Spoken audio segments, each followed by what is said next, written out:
বাংলাদেশে রাজনৈতিক নেতাকর্মীদের উপরে ১,৩২,০০০-এর উপরে মামলা হয়েছে। তার উপরে ৬০ লক্ষের উপর হচ্ছে আসামি। ম্যাক্সিমাম হচ্ছে বিএনপি, ছাত্রদল, যুবদল, শিবির, জামাত, হেফাজত, যারা টোটাল অপোজিশন বলয়ে ছিলেন তাদের। এবং এই মামলাগুলোকে কেন্দ্র করে ১ কোটির বেশি মানুষ পলাতক জীবনযাপন করেছেন গত ১৬ বছর। তার ভিতরে বাবুল ভাই একজন। তো এই জায়গা থেকে আমাকে হলিস্টিকলি এগুলোকে বিবেচনা করা দরকার আর কি, একজন ব্যক্তিকে না। এবং তারেক রহমান কিন্তু বারবার বলেছে যে উনি ওনার সকল নেতাকর্মীর বিপক্ষে করা মিথ্যা মামলার ফয়সালা না হওয়া পর্যন্ত উনি চান না ওনার মামলা অগ্রাধিকারের ভিত্তিতে নিষ্পত্তি হোক অথবা উনি দেশে ফিরে আসুক, এটা উনি চান না। এটা খুবই একটা উদার স্টেটমেন্ট উনি দিয়েছেন, ওনার নেতাকর্মীদেরকে উনি সম্মান করেছেন। আমি বারবার বলেছি যে ইস্যুটাকে ইস্যু আকারে রাষ্ট্রের জায়গা থেকে হ্যান্ডেল করা দরকার। আমরা দেশের বাইরে যেহেতু প্র্যাকটিস করেছি, আমরা দেখেছি যে আপনার মিসক্যারেজ অফ জাস্টিস বলে একটা কথা আছে জুডিশিয়ারিতে, যে বিচারের নামে অবিচার যেখানে হয় তখন রাষ্ট্র এগুলোকে কিভাবে অ্যাড্রেস করে।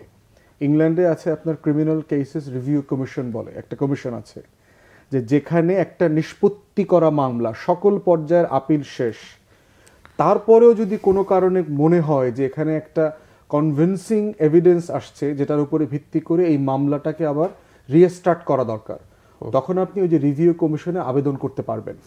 তো এই যে ১,৩২,০০০ মামলা, এটা চেহারা দেখে অমুক নেতা, তমুক নেতা, সিনিয়র নেতা, জুনিয়র নেতা অথবা বিখ্যাত সাংবাদিক অথবা সাবেক সম্পাদক এই রকম প্রায়োরিটাইজ করাটা অন্যায্য আমি মনে করি। রাষ্ট্রের জায়গা থেকে যেটা দেখা দরকার, একটা কমিশন করে প্রত্যেকটা মিথ্যা মামলাকে অন ম্যারিট রিভিউ করা দরকার। এবং রিভিউ করবার সময় দেখা দরকার যে মিথ্যা মামলাটা করেছে কে, কোন এসআই, কোন থানা করেছে, এটা তদন্ত করেছে কে, কোন জাজ একটা ভুয়া মামলার উপরে ভিত্তি করে বিরোধী দলীয় নেতাকর্মীদেরকে দিনের পর দিন রিমান্ডে দিয়েছে। এমনও দেখেছি আপনারা বিএনপি, জামাত, শিবিরের নেতাদেরকে হুইল চেয়ারে করে ২-৪জন পুলিশ ধরে এনে নিয়ে আসছে, সে দাঁড়াতে পারছে না, তার প্রচুর নখ উঠায় দিয়েছে, তার হাত পাও আপনার মানে ইলেকট্রিক শক দিয়ে টোটালি সাসপেন্ড করে দিয়েছে। এই রকম রুগীদেরকে যার হাসপাতালে দরকার তাকে টেনায়া হেচড়ায়া ৬তলা বিল্ডিংয়ের উপরে উঠাইছে জামিনের আবেদনের জন্য, আবার রিমান্ডে দিচ্ছে ৩ দিন, ৪ দিন, ১০ দিন, ২০ দিন। কোন কোন জাজ দিয়েছে, কেন দিয়েছে? আনিসুল হক ফোন করছে, আইন সচিব ফোন করেছে, কে ফোন করেছে, কেন সে কাজটা করলো, এই টোটাল প্রসেসটা আমার জানা দরকার। চার্জশিটটা কে লিখছে, কেন দিচ্ছেন, টোটাল এই ক্রিমিনাল গ্যাংকে যদি আপনি জবাবদিহিতার আওতায় না আনেন, হাইকোর্টের জাজ করে নাই, আপনার জামিন দেয় নাই, কেন দেয় নাই? অ্যাটর্নি জেনারেল গিয়ে আবার জামিন দেয়া কেসে আপিল করেছে, খুবই আনপ্রেসিডেন্টেড ঘটনা। রাজনৈতিক মামলায় জামিন হওয়ার পরে রাষ্ট্রপক্ষ আপিল করে, এই ধরনের ফাতরামি আমরা গত ১৬ বছর দেখেছি। তাহলে টোটাল এই যে মিথ্যা মামলার নামে যে নির্যাতনটা হয়েছে, এই নিপীড়িত মানুষের গল্পটা তো আপনাকে সামনে আনতে হবে। এই কমিশনটা তখন যেটা করবে, সেই গল্পগুলো বলবে, তার কেসের ব্যাপারে সে কথা বলবে, কোন জাজ তার উপর জুলুম করেছে এটা বলবে, এবং তাদেরকে বিচারের আওতায় আনতে হবে। কারণ জাজরা কিন্তু সরকারি কর্মকর্তা কর্মচারী, এখনও চাকরিতে আছে। আমরা কিন্তু শুনি নাই যে লোয়ার জুডিশিয়ারির কোনো জাজকে সাসপেন্ড করা হয়েছে, হায়ার জুডিশিয়ারিতে ১২ জনকে ছুটিতে পাঠানো হয়েছে। যদিও আমি প্রসেসটাকে অন্যায্য মনে করি, অন্যায় মনে করি, এই ফরম্যাটে জাজ অ্যাপয়েন্ট করা অথবা চায়ের দাওয়াত দিয়ে বিদায় করে দেওয়াটা খুবই অভদ্র আচরণ। সিস্টেম ফলো করে করা দরকার ছিল।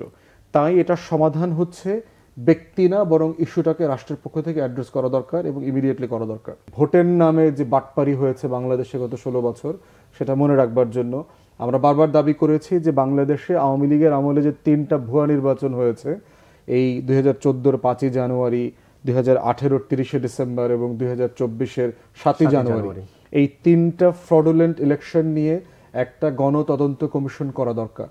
কারা কারা কি ফর্মে আওয়ামী লীগকে বাঁচিয়ে রাখতে সাহায্য করেছে, ব্যুরোক্রেসি এবং সিভিল অ্যাডমিনিস্ট্রেশন, মিলিটারি অ্যাডমিনিস্ট্রেশনে, পুলিশে, র্যাবে, সশস্ত্র বাহিনীর সদস্যরা কারা কারা এই ভুয়া নির্বাচনগুলো করে হাসিনাকে এই সিংহাসনে রেখেছে, সেটা আজকের দিবসের একটা পরিষ্কার দাবি।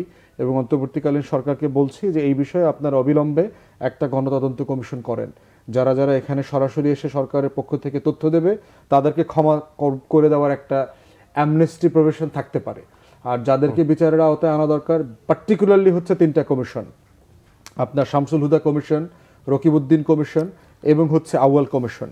এই 3 কমিশনের 15 জন কমিশনার, 1-2 জন ছাড়া যারা যারা যথেষ্ট অন্যায়ের বিপক্ষে স্ট্যান্ড নেবার চেষ্টা করেছেন, যেমন লাস্ট কমিশনে মাহবুব সাহেব ছিলেন, উনি যথেষ্ট রিজনেবলি কাজ করবার চেষ্টা করেছেন।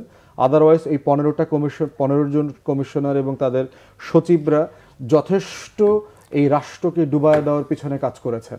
অতএব তাদের ব্যাপারে রোল প্লে করার ব্যাপার আছে এবং দায়িত্ব নেবার ব্যাপার আছে।